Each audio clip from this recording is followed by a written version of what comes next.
喺今集開始之前，希望各位觀看呢條片嘅朋友或者網友，你哋可以用1至2秒嘅時間嚟到訂閱我哋嘅頻道，作為對我哋嘅支持，等我哋做得更加好。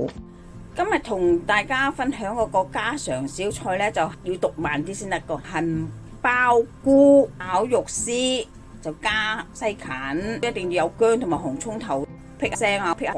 手撕出嚟口感係好啲。首先呢，將杏鮑菇洗一洗佢。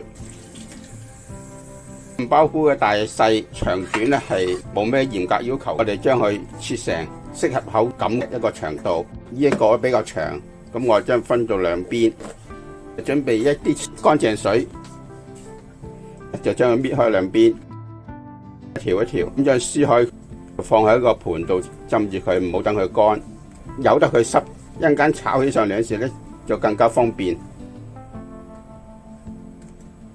處理完啲杏鮑菇，開始處理豬肉啦。皮就唔要。咁豬頸肉咧就係有嚼口，豬腩肉咧就係腍啲，切成薄片。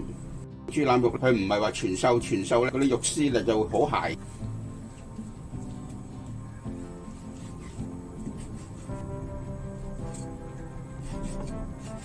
調之後咧，醃咗佢，落少少鹽、生抽。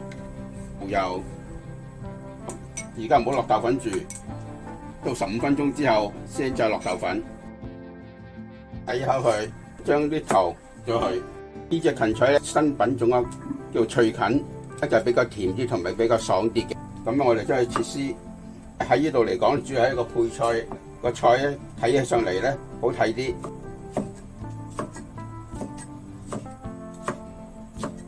薑切片。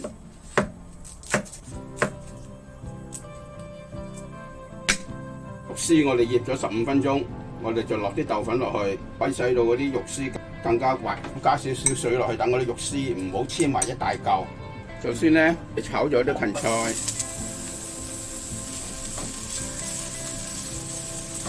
先裝起佢，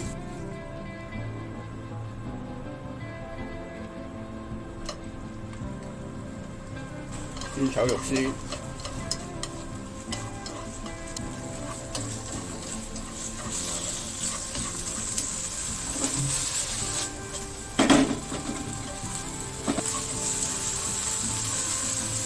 熄火，撈起啲肉絲，加啲油，利用鑊裏邊肉汁爆香乾葱，用大火將杏鮑菇而家放落去，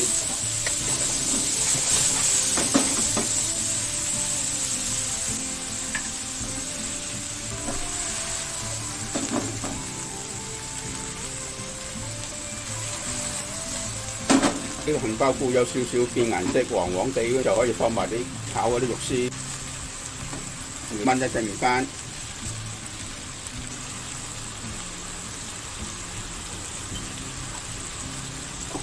然之後打個薄芡，炒好之後咧，我哋芹菜絲放埋落去，再翻兜一下，咁就可以上碟啦。